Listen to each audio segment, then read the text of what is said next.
Section 2, your hidden enemies in the food chain. Now this is a big one to understand. You already know this to a degree, but we need to go into this in depth. Now, to be blunt with this one, the food industry wants you addicted to unhealthy foods and they want you fat, as it's very, very profitable. Now, it's key that you understand what's going on because it's affecting most of the Western world, most of the planet, without most people having any awareness of what's really happening.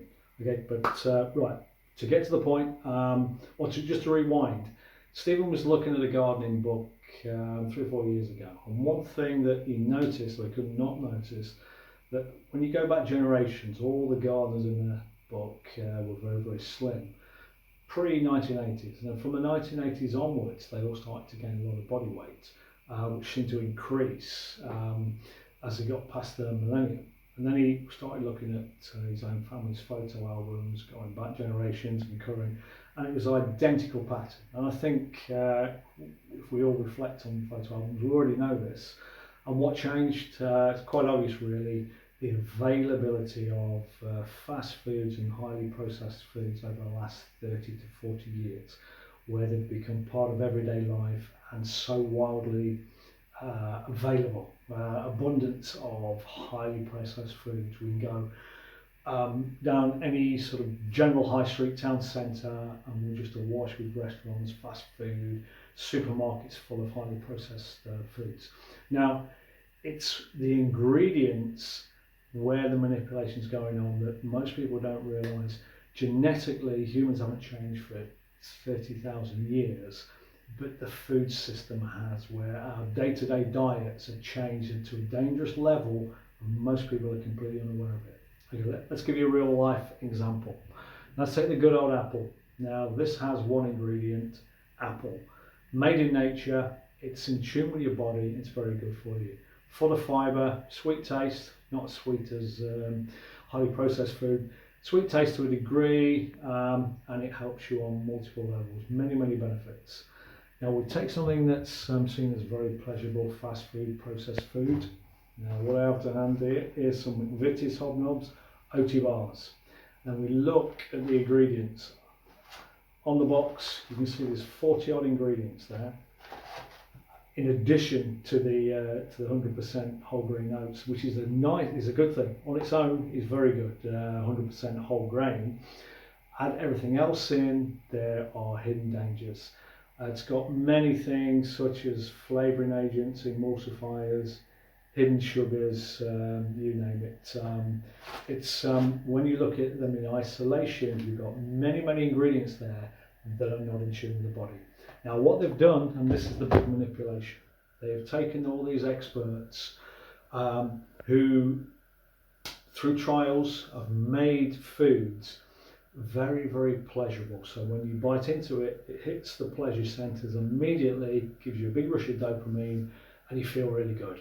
Okay, and that dopamine hit becomes very, very addictive.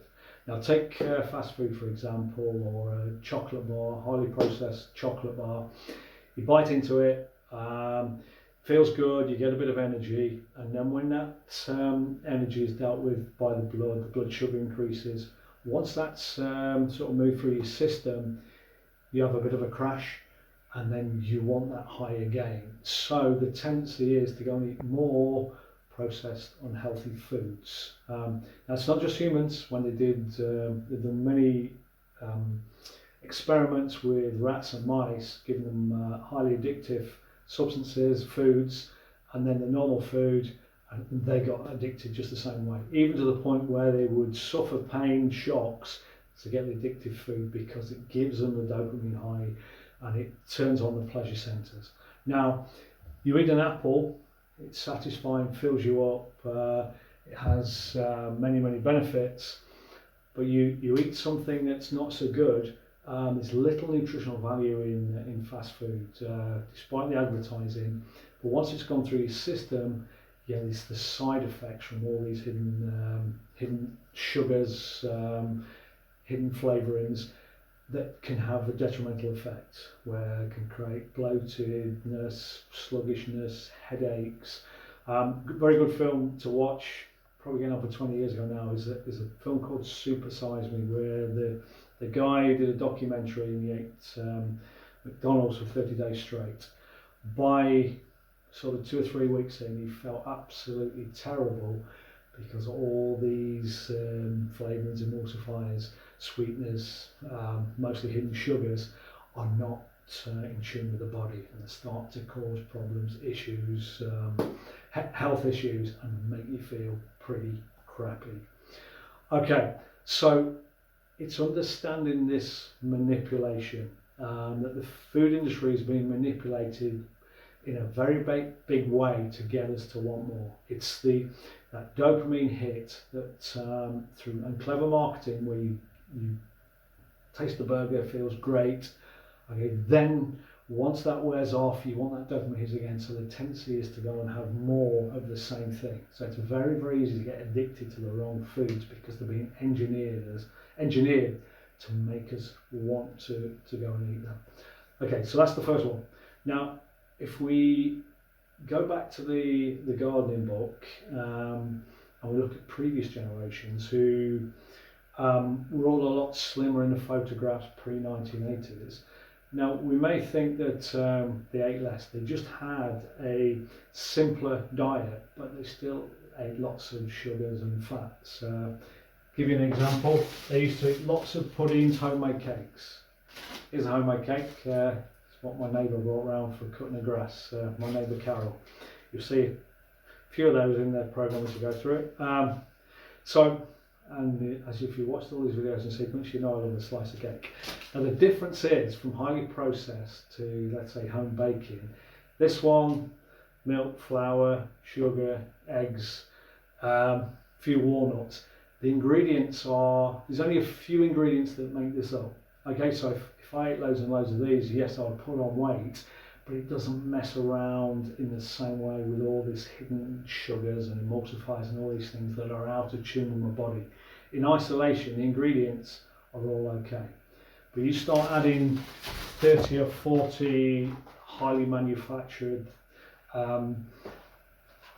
sugars by other names, emulsifiers, preservatives, that's where the danger is, because these are not in tune and they start to create havoc if we have too much of them. Okay, so that's the first one, the mass manipulation of the food system to make us addicted to unhealthy and fatty foods, or so we crave highly processed or fast food. Very, very easy trap to fall into. The second one is, the second mass manipulation is the marketing, where they use terms such as enriched, refined, to make it sound good, which basically means they're tampering with the actual ingredients, again, to make the flavour more palatable, so we'll consume more. And the best one of all in the manipulation is by adding the word diet. There's been huge manipulation usually for people who want to lose weight, to buy something that says low fat or diet, thinking it's less calories and they're going to put on less weight. But basically, diet, low fat means, we use the word chemical shitstorm. They put other stuff in there, hidden sugars, remove fat and put hidden sugars in there, and these things then cause other issues, headaches, sluggishness, bloatedness. Okay, that is a big misnomer. Myself and Steve often say to people, stop going for the skimmed milk, the semi-skimmed fat. You don't get fat from fat. Okay, but we'll cover that in later sections. But the word diet, when you look at all the additional elements they put in there to substitute the original fats they've taken out, these are all full of crappy chemicals that are not in tune with your body. Okay, so it's the side effects of all these chemicals, like fast food and highly processed food, that mess around with you. Okay, so there's a downside from that initial sweetness and dopamine hit. It's the downside of all these chemicals in your system. Okay, that's the second one. The third one is following your taste buds, which we've covered through the scientists and the experts. But the hidden sugars. Now, I'll read this out to you. If they just put sugar on everything and was brutally honest, we'd put most of the things back because it would just look like it's full of sugar. So what have they done? They've cleverly renamed it all as sugar derivatives. Give you an example. Beet juice, brown sugar, corn sweetener, corn syrup, dextrose, evaporated cane juice, fructose, fruit juice concentrates, galactose, grape sugar, high fructose corn syrup, invert corn sugar, invert sugar, lactose, maltose, malt syrup, molasses, maple syrup, raw sugar, rice syrup, sucrose. 22 names for sugar or sugar derivatives, which doesn't look quite so bad on the labelling, but it just means they're putting more sugar in there, okay, which has multiple detrimental effects. Not only more sugar in the blood, but again, these are tampered with derivatives that can cause other issues if over consumed. Okay, so there's huge manipulation to get you to eat the unhealthy stuff, the fast food. Now, nothing wrong with the odd burger, fast food or chocolate bar. It's moderation, because it's what it does to your system. The addictive, it's playing with your brain chemicals, it's that dopamine hit. So when you have the crash, you're more likely to want more of the not so good foods for you and avoid the things that are in tune with your body. Okay, so as with everything in the program, it's a balancing act. But having this knowledge of what's going on and looking at food labels and seeing it and understanding what it does to you, you've got some very, very clever people being paid a lot of money, and industries investing millions and millions and millions to get you addicted to the wrong stuff. Okay. The reason why all these previous generations didn't put on weight is because they had a general diet that ate things that were in tune with the body and the body could handle, and it kept them naturally slim, and that's what the whole program's about. Okay, with stuff like this, yes, of course you can have it, but it's in moderation, and knowing how to have it without getting addicted to stuff and going that slippery slope where you just think you've got to have it. Okay, right, that's the end of section 2. Important you're aware what's going on, of what's against you. Okay, now on the next one in 3, we're going to talk about that 4-letter word beginning with D, and hopefully you'll never do one ever again once you've studied this program and put it into place. Okay, I'll see you on video 3 or section 3 video.